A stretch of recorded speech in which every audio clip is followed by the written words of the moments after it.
ವೀಕ್ಷಕರೇ ನಮಸ್ಕಾರ. ನಾವಿವತ್ತಿನ ಬೀದರ್ ಜಿಲ್ಲೆ ಹುಮ್ನಾಬಾದ್ ತಾಲೂಕಿನ ಒಂದು ಮಾಣಿಕ್ ಪ್ರಭು ಸಂಸ್ಥಾನದಲ್ಲಿದ್ದೀವಿ. ವಿಶೇಷವಾಗಿ ಏನಪ್ಪ ಅಂದರೆ ಇಲ್ಲಿ ಮಾಣಿಕ್ ನಗರದಲ್ಲಿ ನಾಳೆ ಒಂದು ಉದ್ಘಾಟನೆಗೊಳ್ಳಲಿರುವಂತಹ ದತ್ತ ಲೋಕ ಏನು ಅಂಥೇಳಿ ಏನಪ್ಪ ಅಂದರೆ 9 ದೇವತೆಗಳ ಒಂದು ವಿಗ್ರಹವನ್ನು ಕೂಡಿಸಲಾಗಿದೆ. ನಾಳೆ ಒಂದು ಏನಂದರೆ ಜ್ಞಾನಪ್ರಭು ಮಹಾರಾಜರ ಹಸ್ತದಿಂದ ಉದ್ಘಾಟನೆಗೊಳ್ಳಲಿರುವಂತಹ ಹಾಗಾದರೆ ಬನ್ನಿ ಅದರ ಸಂಪೂರ್ಣ ವಿವರಣ ನಮ್ಮ JK ಸುದ್ದಿ ವಾಹಿನಿಯಲ್ಲಿ ತೋರಿಸ್ತೀವಿ. ವೀಕ್ಷಕರೇ, ಹಾಗಾದರೆ ದತ್ತಲೋಕದಲ್ಲಿ ಒಂದು ಏನಪ್ಪ ಅಂದರೆ ಮುಖ್ಯವಾಗಿ ಒಂದು ದೊಡ್ಡದಾದಂಥ ಮೂರ್ತಿಯನ್ನು ಏನಂದರೆ ಒಂದು ದತ್ತಾತ್ರೇಯ ಮೂರ್ತಿಯನ್ನು ಮಾಡಲಾಗಿದೆ. ವಿಶೇಷವಾಗಿ ತಾವು ನೋಡ್ಬೋದು, ನಾಳೆ ಉದ್ಘಾಟನೆಗೊಳ್ಳಲಿರುವಂಥ ಒಂದು ದತ್ತಲೋಕದಲ್ಲಿರುವಂಥ ಮೂರ್ತಿಗಳನ್ನು ನಾವು ತೋರಿಸ್ತಾ ಇದ್ದೀವಿ. ಅತ್ಯಂತ ದೊಡ್ಡದಾಗಿರುವಂಥ ಮೂರ್ತಿ ಏನಪ್ಪ ಅಂದರೆ ದತ್ತಲೋಕದಲ್ಲಿದೆ. ಇಲ್ಲಿ ವಿಶೇಷವಾಗಿ ಏನಪ್ಪ ಅಂತಂದರೆ ಒಂದು ಮಾಣಿಕ್ ಪ್ರಭು ಮಹಾರಾಜರು ಏನಪ್ಪ ಅಂದರೆ ಒಂದು ದತ್ತಾತ್ರೇಯ ಅವತಾರವಾಗಿರುವುದರಿಂದ ಒಂದು ದೊಡ್ಡದಾದಂಥ ದತ್ತಾತ್ರೇಯ ಮೂರ್ತಿಯನ್ನು ಏನಪ್ಪ ಅಂದರೆ ಇಲ್ಲಿ ಮಾಡಲಾಗಿದೆ. ನಂತರವಾಗಿ ಬಂದ್ಬಿಟ್ಟು ವೀಕ್ಷಕರೇ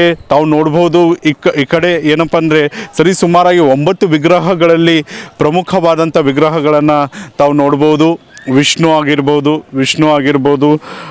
ಹನುಮಾನ್ ಆಗಿರ್ಬೋದು, ಈಶ್ವರ ಆಗಿರ್ಬೋದು, ಭವಾನಿ ದೇವಿ ಆಗಿರ್ಬೋದು, ಖಂಡೋಬ ಆಗಿರ್ಬೋದು, ಗಣೇಶ ಆಗಿರ್ಬೋದು, ವಿಠ್ಠಲ ಆಗಿರ್ಬೋದು, ಈ ಥರ ನಾನಾ ರೀತಿಯಾದಂಥ 9 ವಿಗ್ರಹಗಳನ್ನು ಏನಪ್ಪ ಅಂದರೆ ಇಲ್ಲಿ ನಾಳೆ ಉದ್ಘಾಟನೆಗೊಳ್ಳಲಿದೆ. ಹಾಗೂ ಇದನ್ನು ಮಾಡಿದವರು ಸುಪ್ರಸಿದ್ಧವಾಗಿರುವಂಥ ದಿಲ್ಲಿಯಂತಹ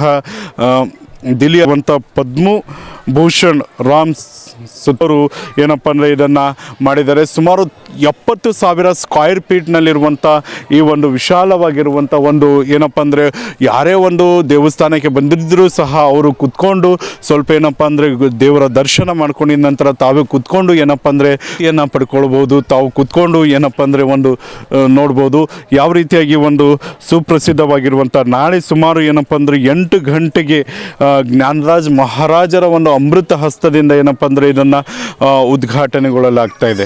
ಹಾಗಾಗಿ ಬನ್ನಿ ವೀಕ್ಷಕರೇ, ಹಾಗಾಗಿ ಇದೇ ಏನಪ್ಪ ಅಂದರೆ ಡಿಸೆಂಬರ್ 15ರಂದು ನಡೀತಿರುವಂಥ ದತ್ತ ಜಯಂತಿಯಲ್ಲಿ ತಾವೆಲ್ಲರೂ ಭಾಗವಹಿಸಿ ಈ ಕಾರ್ಯಕ್ರಮವನ್ನು ಯಶಸ್ವಿ ಮಾಡಬೇಕು. ಮತ್ತು ನಾಳೆ ಏನಪ್ಪ ಅಂದರೆ ದಿನಾಂಕ 14ರಂದು ಏನು ಇದು ದತ್ತ ಲೋಕ ಉದ್ಘಾಟನೆ ಇದೆ ಜ್ಞಾನರಾಜ್ ಮಹಾರಾಜರ ಒಂದು ಅಮೃತ ಹಸ್ತದಿಂದ. ಈ ಕಾರ್ಯಕ್ರಮದಲ್ಲಿ ತಾವು ಕೂಡ ಏನಪ್ಪ ಅಂದರೆ ಸಹಸ್ರಾರು ಸಂಖ್ಯೆಯಲ್ಲಿ ಭಾಗವಹಿಸಿ ಈ ಉದ್ಘಾಟನಾ ಕಾರ್ಯಕ್ರಮವನ್ನು ತಾವು ಕೂಡ ಯಶಸ್ವಿ ಮಾಡಬೇಕಂತೇಳಿ ನಮ್ಮ JK ಸುದ್ದಿ ವಾಹಿನಿ ಕೂಡ ತಮ್ಮಲ್ಲಿ ಮನವಿಯನ್ನು ಮಾಡುತ್ತೆ. ಗ್ರಾಹಕರ ಸ್ಯಾಟಿಸ್ಫ್ಯಾಕ್ಷನ್ ನಲ್ಲಿ ನಂಬರ್ 1 ತೃಪ್ತಿ ದರದಾಯಕ ಶೋರೂಮ್ ನಿಮ್ಮ SP TVS ಶೋರೂಮ್ ನಿಮಗಾಗಿ ತಂದಿದೆ ಹೊಸ ಮಾಡೆಲ್ಗಳ ಹೊಸ ಬೈಕ್ಗಳು. ರೈತರಿಗಾಗಿ ಅನುಕೂಲವಾಗಿರುವ ಸೂಪರ್ ಎಕ್ಸೆಲ್ ಕೂಡ ಲಭ್ಯ. ಹಾಗಿದ್ರೆ ಹಿಂದೆ ಭೇಟಿ ನೀಡಿ SP TVS ಶೋರೂಮ್ ಮಾಲೀಕರು ಲೋಕೇಶ್ RG. ಹೆಚ್ಚಿನ ಮಾಹಿತಿಗಾಗಿ ಸಂಪರ್ಕಿಸಿ 8494951009. ನಾಗಲಕ್ಷ್ಮಿ ದಾಬಾ ಹತ್ತಿರ, ಗುಲ್ಬರ್ಗಾ ರೋಡ್, ಹುಮ್ರಾಬಾದ್.